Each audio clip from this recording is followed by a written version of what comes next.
آج کی دلچسپ کہانی کا عنوان ہے ویران کوٹھڑی۔ ہمارا گھر کاسکونی کے ایک غیر آباد و سنسان علاقے میں تھا۔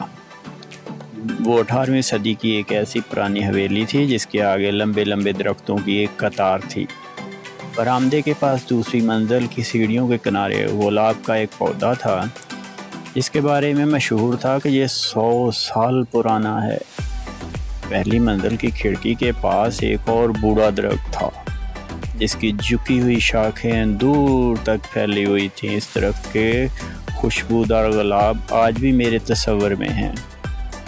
یاسمین لیموں کے درخت کی ایک خوابیدہ مہک آج بھی رو رو کر ایک گزرے ہوئے خوبصورت زمانے کی یاد دلاتی ہے۔ وہ حویلی اگرچہ پرانی تھی لیکن بچپن کی سیر و تفریح اور کھیل کود کے لیے شاید ہی کوئی اور جگہ اس سے زیادہ موزوں ہو سکتی ہو۔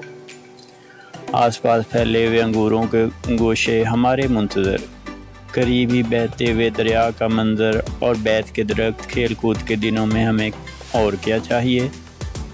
لیکن اس گھر میں ایک ایسی جگہ تھی جہاں پر بڑا مہیب اندھیرا رہتا تھا، ایک خوفناک اور پراسرار جگہ، اور ایک خفیہ ویران کوٹھڑی جو گھر سے کچھ دور باورچی خانے کے پیچھے واقع تھی۔ میں اور میرا بھائی اسے کسی نامعلوم وجہ سے بلیک فیٹ ہاؤس کہتے تھے۔ یہ کوٹھڑی باغیچہ کے پاس شاید ہمارے دادا نے تعمیر کروائی تھی۔ اس اندھیری اور پراسرار کوٹھڑی کا بید ہمیں اس دن معلوم ہوا جب میں 8 سال کا تھا اور میرا بھائی 7 سال کا، اور ہم دونوں اپنی اتالیق مارتھی کے ساتھ باغ میں آنکھ مچولی کھیل رہے تھے۔ اسی دن ہم اس تنگ و تاریک کوٹھڑی کا راز جاننا چاہتے تھے۔ ایسا معلوم ہوتا تھا جیسے کوئی نامعلوم طاقت اس کوٹھڑی کی طرف بلا رہی ہے۔ ایک دن حیران اور سراسمیہ اس کوٹھڑی کے قریب پہنچے، لیکن اندر داخل ہونے کا حوصلہ نہ ہوتا تھا۔ پہلے تم چلو، میرے بھائی نے مجھ سے کہا۔ نہیں، پہلے تم جاؤ، میں نے جواب دیا۔ آخر بحث و تکرار کے بعد ہم نے فیصلہ کیا کہ دونوں اکٹھے اس کار کوٹھڑی میں داخل ہوں۔ ہم اس کوٹھڑی میں پہنچے اور جامد اور ساکت حیران ششدر کھڑے ہو گئے۔ بڑے بڑے مکڑی کے جالے اوپر لٹک رہے تھے اور ہر طرف سے مدھم ڈراؤنی آوازیں آ رہی تھیں۔ میرے بھائی آرمنڈ نے فوراً دعائیہ گیت گانا شروع کر دیا۔ اس کی عادت تھی کہ جب کبھی وہ کسی بات سے خوفزدہ ہوتا تو یہی گیت گاتا تھا اور اللہ سے مدد طلب کرتا تھا۔ میں نے بظاہر حوصلے کا اظہار کیا اور اپنی جیب میں رکھے ہوئے چاقو کو بڑی مضبوطی سے پکڑ کر آنے والی مصیبت کا مقابلہ کرنے کے لیے تیار ہو گیا۔ کچھ لمحہ تک ہم یوں ہی خوفزدہ کھڑے رہے۔ آخر جب اس گپ اندھیرے میں کچھ دکھائی دینے لگا تو ہمیں یہ دیکھ کر بڑا اچنبھا ہوا کہ ساری کوٹھڑی میں عجیب و غریب سامان بکھرا ہوا ہے۔ یہ دیکھو، ایک بڑی 3 پہیوں کی پرانی سائیکل، آرمنڈ نے سرگوشی میں کہا، اور یہ دیکھو، یہ بڑا لوہے کا صندوق ہے۔ ہاں، اور دیکھو آرمنڈ، یہ پتھر کا کتنا بڑا برتن ہے، بالکل میرے قد کے برابر۔ میں نے بھی سرگوشی میں جواب دیا۔ ہمیں علی بابا اور 40 چور کی کہانی یاد آ گئی ہے، اور پھر ہم نے فیصلہ کیا کہ اس جگہ دوبارہ موم بتی اور ماچس لے کر آئیں گے۔ ابھی ہم پلٹنے ہی والے تھے کہ ایک بہت بڑی چمگادڑ ایک زندہ وجود کی طرح ہمارے قریب سے گزرتی ہوئی کہیں دور پرواز کر گئی، اور ہم خوف کی کپکپی کے ساتھ سر پر پاؤں رکھ کر بھاگے۔ سخت پریشانی اور سراسمیگی کی حالت تھی، زرد چہرہ، دھڑکتے دل، بے انتہا خوف اور سوالیہ نشان بنے ہوئے ہم بھاگتے رہے اور گھر پہنچنے سے پہلے باغیچے کے اندر جھولوں میں بیٹھ گئے۔ ہمارے پیر پوری طرح گرد میٹے ہوئے تھے اور ہم اپنے اس راز کے بارے میں سرگوشیاں کر رہے تھے۔ قسم کھاؤ، میں نے اپنے بھائی سے کہا، تم اس راز کو ظاہر نہ کرو گے اور کوئی تمہیں مار ہی ڈالے مگر نہیں بتاؤ گے۔ ہاں، میں قسم کھاتا ہوں اس راز کو راز ہی رکھوں گا، بھائی نے قسم کھائی۔